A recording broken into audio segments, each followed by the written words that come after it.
Hello friends, प्रज्ञा smart classes में आप लोगों का एक बार फिर स्वागत है। आज हम लोग अपनी कॉम्पिटिटिव साइंस को और आगे बढ़ाएंगे और कल के अपने पर्यावरण या इकोलॉजी के बाद आज चालू करेंगे प्रदूषण। और पर्यावरण बढ़ने का मुख्य कारण क्या है? वर्तमान में बढ़ता हुआ प्रदूषण। आप देख सकते हैं इस वाले स्लाइड पे प्रदूषण कितना ज़्यादा बढ़ चुका है, इतना बड़ा हो चुका है। ठीक है, ऐसा हमारे पार्टनर का बोलना है। तो वो बात सही भी है, प्रदूषण काफ़ी बढ़ चुका है, बाकी चीज़ें छोटी होती जा रही है, इसलिए पर्यावरण अध्ययन ज़रूरी है। तो वायु क्या होता क्या है प्रदूषण आप लोग समझते हैं वैसे तो, बाकी कुछ शाब्दिक ज्ञान हम आपको और बढ़ा दें, बाकी ज़्यादा लिखने को तो आना नहीं है अभी हम लोगों को। तो वायु, जल या भूमि अर्थात पर्यावरण, ठीक, पर्यावरण का अध्ययन मुख्य रूप से क्यों करते हैं? प्रदूषण से बचने के लिए, प्रदूषण के प्रति जागरूकता फैलाने के लिए। तो वायु, जल अथवा भूमि, ठीक है, के भौतिक, रासायनिक, जैविक गुणों में होने वाले अनचाहे परिवर्तन को ही, ठीक है, अनचाहे परिवर्तन को ही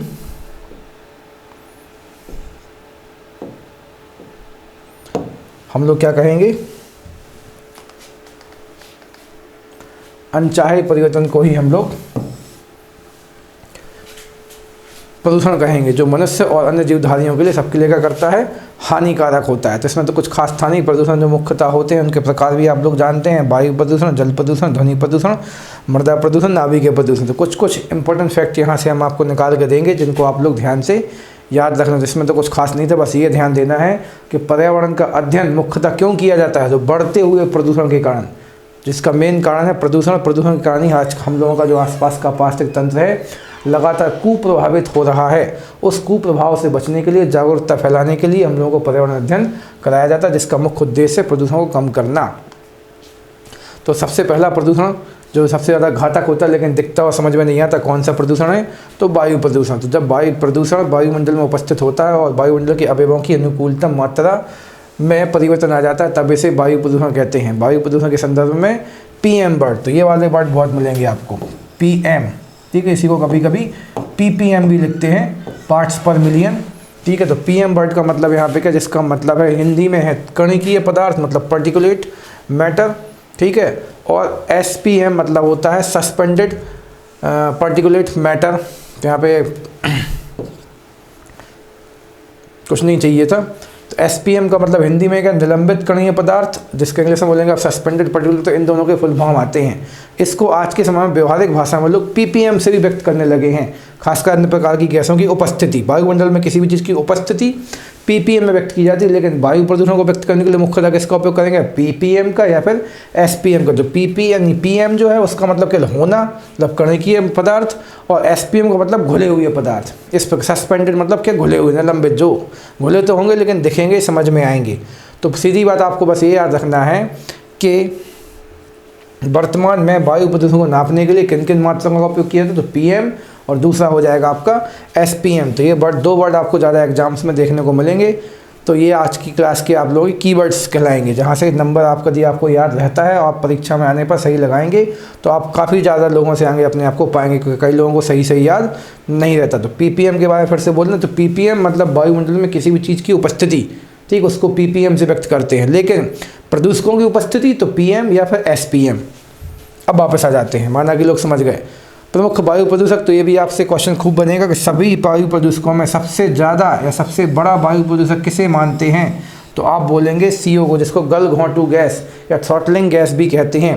कार्बन मोनोऑक्साइड को मानते हैं। फिर दूसरी सल्फर डाइऑक्साइड, हाइड्रोजन सल्फाइड, ठीक है, हाइड्रोजन फ्लोराइड, नाइट्रोजन के ऑक्साइड, हाइड्रोकार्बन, अमोनिया, ठीक है, तंबाकू का धुआं, फ्लोराइड्स, ठीक है, धूल, धुएं के कण, एरोसॉल्स, ये सभी वायु प्रदूषक होंगे। बाकी सबसे बड़ा वायु प्रदूषक कौन है? Carbon monoxide. दूसरा बड़ा आप SO2 को, तीसरा बड़ा H2S को मान सकते हैं,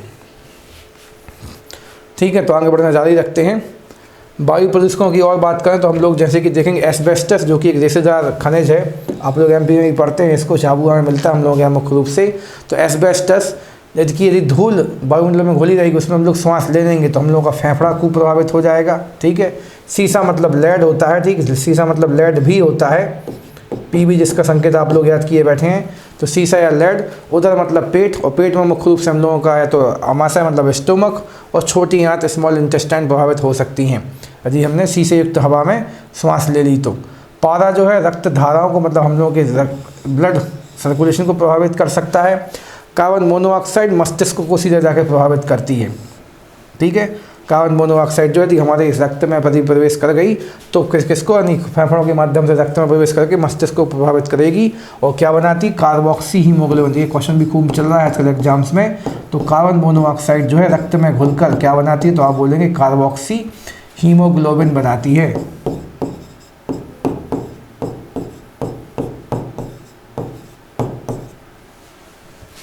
तो ये आपको याद रखना है। ठीक है, कुछ और छोटी छोटी सी बातें जो आपको पता है हमारे ख्याल से अम्ल वर्षा की चर्चा करने वाले हैं आपसे। सल्फर डाइऑक्साइड और सल्फर ट्राइऑक्साइड नाइट्रोजन ऑक्साइड वातावरणीय जल के साथ मतलब बारिश के जल के साथ घुलकर या क्रिया करके सल्फ्यूरिक अम्ल और सल्फ्यूरस अम्ल तथा नाइट्रिक अम्ल बनाते हैं। ठीक है, तो ये चीज़ बनाएगी सल्फ्यूरिक अम्ल, ठीक है, ये चीज़ बनाएगी सल्फ्यूरस अम्ल और ये चीज़ बनाएगी क्या, नाइट्रिक अम्ल। और हम लोगों को पता है नाइट्रिक अम्ल और सल्फ्यूरिक अम्ल काफ़ी हद तक प्रबल अम्ल है, इसलिए जब ये बारिश के साथ जब पृथ्वी पर गिरते हैं तो पृथ्वी के ऊपर जिस भी चीज़ पे गिरते हैं मतलब चाहे जीव हो चाहे जंतु हो चाहे हमारा बेचारा संगमरमर का बना हुआ ताजमहल ही क्यों ना हो, सभी को ये कुप्रभावित करते हैं। ठीक है, इसलिए इस साधारण वर्षा को साधारण वर्षा ना मानकर हम लोग क्या बोलते हैं, अम्ल वर्षा, क्योंकि इससे कई प्रकार के क्षरण होते हैं। अम्ल वर्षा के कारण ही हमारे विश्व के एक अजूबे ताजमहल को क्या हो रहा है, स्टोन कैंसर नाम की बीमारी हो जा रही है। तो ये भी कुछ लोगों को पता, कुछ लोगों को नहीं पता। तो आज से आप लोग याद रखिए कि इन वाली गैसों के साथ पानी क्रिया करके इतने खतरनाक अम्ल बनाता है जो कि अम्ल वर्षा के कारण बनते हैं। अम्ल वर्षा से हम जीवों में त्वचा कैंसर और पत्थरों पे स्टोन कैंसर जैसी बीमारी देखने को मिलती है, जिससे सबसे ज़्यादा प्रभावित वर्तमान में स्पष्ट रूप से कौन है, तो संगमरमर की इमारतों में ताजमहल। भोपाल में हम लोगों को पता है कि आज से मतलब लगभग 30 साल पहले की वह घटना होने को अब 27 साल बोल सकते हैं। तो 26-27 साल पहले जो भोपाल गैस त्रासदी थी वो भी वायु प्रदूषण का उदाहरण मानी जाती है। तो इसमें आपको डेट याद सबको पता तो है, वैसे 2 से 3 दिसंबर की रात में, ठीक है, 2 दिसंबर की रात तो 3 दिसंबर तक चलता रहा था ये। तो 2 से 3 दिसंबर के बीच 1984 में भोपाल में यूनियन कार्बाइड फैक्ट्री जो कि उर्वरक बनाती थी, ठीक है, फर्टिलाइजर बनाती थी, वहाँ से मिथाइल आइसोसाइनेट जिसको आप MIC के कारण जानते हैं, MIC के नाम से जानते हैं, के कारण दुर्घटना हुई थी। और पूरे जगह वायुमंडल में वाली गैस उस समय पे उस क्षेत्र में घुल गई थी, जिसमें सांस लेने से लोगों की मृत्यु लगातार होती जा रही थी या फिर कुछ लोगों के तंत्र बुरी तरह से प्रभावित हो चुके थे जो आज तक कुप्रभावित हैं इस वाली घटना को लेकर। तो भारत में पर्यावरण संरक्षण संबंधी कुछ संस्थान भी स्थापित किए गए हैं ताकि सभी प्रकार के प्रदूषणों पर अपने हिसाब से लगाम लगाई जा सके। ठीक है, तो उनमें से कुछ महत्वपूर्ण यहाँ पर छांट के आप लोगों को शेयर किए जा रहे हैं, तो उनमें हम लोग थोड़ा ध्यान दे लेते हैं। तो केंद्रीय प्रदूषण नियंत्रण बोर्ड ये कहाँ पे बना हुआ है, नई दिल्ली में बना हुआ है। ठीक है, केंद्रीय है तो दिल्ली में तो होने चाहिए। चिड़ियाघर, केंद्रीय चिड़ियाघर, तो सबसे ज़्यादा चिड़ियाघर के रूप में जंतु कहाँ पाए जाते हैं, दिल्ली में पाए जाते हैं। वहीं पे सभी प्रकार की अवस्थाएं हम लोगों को देखने को मिलती हैं। फिर जीबी पंत हिमालय पर्यावरण एवं विकास संस्थान, तो ये कहाँ पे है, अल्मोड़ा में है। ठीक है, तो जीबी पंत एक तो चूँकि यहाँ पे हम अपना हिमालय लिखा है तो हिमालय से चले जाओगे आप अल्मोड़ा जो कि हिमालय की वादियों में स्थित है। तो भारतीय वन अनुसंधान केंद्र, ये छोटा सा टॉपिक लेकिन बहुत इंपॉर्टेंट है। तो भारतीय वन अनुसंधान एवं शिक्षण परिषद कहाँ पे है, देहरादून में। देहरादून उत्तराखंड में, जो कि कहने को जंगलों की वादियों में स्थित है, वनों की वादियों, हिमालय की तराई पे स्थित है, हिमालय की पहाड़ी पे स्थित है। तो इसमें कोई डाउट बनेगा नहीं कि वन वहाँ पे अच्छे खासे घने भी हैं, तो वहाँ पर देहरादून बना दिया है। और भारतीय वन प्रबंधन संस्थान तो अपने मध्य प्रदेश भोपाल में है, ये भी आप लोगों को याद रखना है। ठीक है, भारतीय है ना कि राज्य का। तो भारतीय वन प्रबंधन संस्थान कहाँ पे मिलेगा आपको, भोपाल में। तो भारतीय वनों का अनुसंधान होगा देहरादून में, लेकिन प्रबंधन कहाँ से होगा, भोपाल में। तो भोपाल भैया MP की राजधानी, हम सबको पता है पूरे भारत में सबसे ज़्यादा वन क्षेत्र कहाँ पे है, भोपाल, यानी अपने MP में, इसलिए उसकी राजधानी में वनों का प्रबंधन स्थापित किया गया है। फिर वनों की आनुवांशिकी और वृक्ष प्रजनन संस्थान कहाँ पे, कोयम्बटूर है। ठीक है, वनों की आनुवांशिकी और वृक्ष प्रजनन संस्थान कहाँ पे, कोयम्बटूर। कोयम्बटूर कहाँ, दक्षिण भारत में है। और भारत की आनुवांशिकी सबसे ज़्यादा संरक्षित कहाँ पे है, दक्षिण भारत में। और दक्षिण भारत में कहाँ पे, कोयम्बटूर में। ये आपको याद रखना है। वनों की उत्पादकता केंद्र, मतलब वनों से जो होता है उसका उत्पादकता केंद्र कहाँ, रांची में है। फिर राष्ट्रीय विज्ञान औद्योगिकी संस्थान कहाँ पे, तो विज्ञान औद्योगिकी संस्थान फरीदाबाद उत्तर प्रदेश में है। और भारतीय वानस्पतिक सर्वेक्षण कहाँ पे है, कोलकाता में। तो ये भी इम्पोर्टेंट है। और भारतीय प्राणी विज्ञान संस्थान भी कहाँ पे है, तो ये भी कोलकाता में है। तो सर्वेक्षण के दोनों डिपार्टमेंट कहाँ पे हैं, तो कोलकाता में ही देखने को मिलेंगे। तो इनमें से सबसे इम्पोर्टेंट पे हम आपको निशान लगाते हैं, तो ये आपको ध्यान रखना है। और फिर आपको सीधा आके ये ध्यान रखिए 1 2 3 4 5, जिसमें से ये देहरादून वाला सबसे ज़्यादा इंपॉर्टेंट हम लोग की परीक्षाओं में, बाकी आप अपने हिसाब से याद रख सकते हैं। इन शहरों का थोड़ा सा हमें कन्फर्म करके बताना कि अल्मोड़ा और फरीदाबाद किन किन राज्यों में स्थित हैं, इन पर हमें डाउट है थोड़ा सा। हमें लगता है फरीदाबाद हरियाणा में है, तो आप लोग हमसे सही शेयर कीजिए हरियाणा के, यूपी या फिर जो भी राज्य है। ये छोटा सा होमवर्क भी हम आपको दे के चलते हैं। तो अब अगले प्रदूषण की ओर बढ़ते हैं। तो जल प्रदूषण, तो जल से अवांछनीय कारकों या पदार्थों के जुड़ जाने को ही जल प्रदूषण कहते हैं। और हमारी पृथ्वी में हम लोगों को पता है कि 71% के आसपास जल तो है, लेकिन वो पीने लायक नहीं है, ठीक है। तो उस कुल उपलब्ध जल का मात्र 2.5 से 3% जल ही पीने के योग्य अर्थात स्वच्छ है। देखिए उसमें से भी काफ़ी ज़्यादा जो जल है वो बर्फ़ की अवस्था में है, मतलब नदियों में, कुओं, तालाबों में जो जल होता है वो मीठा जल वो काफ़ी कम मात्रा में है, ठीक है। तो ये आप लोगों को जो थोड़ा सा फिर से बोल रहे हैं, हम पृथ्वी पर उपलब्ध जल की मात्रा केवल 2.5 से 3% स्वच्छ है, मतलब समुद्र के पानी के अलावा की बात हो रही है। आगे बढ़ते चलते हैं। तो जल प्रदूषण के स्रोतों की बात करें, जल प्रदूषण में मुख्यतः आप लोगों को ये भी याद रखना भाई, सबसे ज़्यादा परीक्षा बनता है कौन सा, कार्बोनेट। जब जल में किसी धातु के कार्बोनेट और क्लोराइड्स घुल जाते हैं, ठीक है, और कभी कभी साथ में आपको सोडियम बाइकार्बोनेट भी याद रखना है, लेकिन मुख्यतः कार्बोनेट और क्लोराइड आपको याद रखना है। तो जब ये घुल जाते हैं तो जल क्या हो जाता है, प्रदूषित हो जाता है, केमिकली केमिस्ट्री रूप से हम लोग पढ़ रहे हैं। और मैग्नीशियम, पोटेशियम के सल्फेट्स, अमोनिया, सब तो सेम लिखा। मेनली क्वेश्चन बनता है कार्बोनेट से और क्लोराइड से, या फिर बाइकार्बोनेट भी आप थोड़ा बहुत याद रख सकते हैं, बाकी मेनली शुरू के 2 ही हैं। फिर समुद्र जल की बात करें, समुद्र जल में तो पहले से ही कार्बोनेट और क्लोराइड होते हैं, तो उसको कब प्रदूषित मानेंगे, जब उसमें सल्फर युक्त भारी धातु, ठीक है, और हाइड्रोकार्बन पेट्रोलियम पदार्थ घुल जाते हैं। तो उस स्थिति में समुद्र जल को भी हम लोग क्या मानेंगे, प्रदूषित मानेंगे। ऑयल स्पिल्स या ऑयल का फैलना क्या होता है, तो ऑयल टैंकर हम लोग देखते हैं कि कई सारे कहने को जो ऑयल या पेट्रोलियम के कुएं हैं समुद्र के बीचों बीच स्थित हैं। तो उस स्थिति में जब वो तेल को यहाँ से वहाँ लेके जाते हैं, या फिर जब खनन ही कर रहे होते हैं, तो कुछ तेल जो होता है समुद्र के ऊपर फैल जाता है, तो उसी स्थिति को हम लोग बोलेंगे ऑयल स्पिल्स। तो इसमें क्या लगा पूरा पढ़ लेते हैं। तो ऑयल टैंकरों से रिसा हुआ तेल सागरीय जल की सतह पर शीघ्रता से फैल जाता है। इस तरह जलीय सतह पर फैले तेल को हम लोग क्या कहेंगे, ऑयल स्पिल्स। हम लोग को ये भी पता है कि तेल जो होता है पानी से हल्का होता है, इस कारण से वो पानी के ऊपर तैरता रहता है, और उस वाली स्थिति में ऑक्सीजन आसानी से समुद्र में या फिर पानी में प्रवेश नहीं कर पाती है, और नीचे के जीव जंतुओं को, प्राणियों को नुकसान पहुंचने की संभावना बढ़ जाती है। तो इस वाली घटना को आप ऑयल स्पिल्स कहेंगे। ऑयल स्पिल्स का मतलब ऑयल का फैलना। कुछ और फैक्ट डले हुए हैं। तो पारेयुक्त जल, यदि पारे में जल घुल जाए, उस वाले जल का सेवन मनुष्य कर ले, तो मनुष्य को कौन सा रोग हो सकता है, तो मिनीमाता रोग। ये जापान से उठा हुआ शब्द है। मिनीमाता नाम की जगह कहाँ मिलेगी आपको, जापान में मिलेगी। तो ये भी एक इंपॉर्टेंट फैक्ट है। भले कुछ लोगों को पहले आता, जिनको नहीं आता वो लोग आज से ध्यान रखें और इसमें कभी गलती ना करें। पहली चीज़ तो आपको ये याद रखना, मिनीमाता जल प्रदूषण संबंधी रोग है, ये क्वेश्चन बनता है। और किसके कारण होता है, तो पारा संबंधी रोग है। एस्बेस्टस एक रेशेदार खनिज है।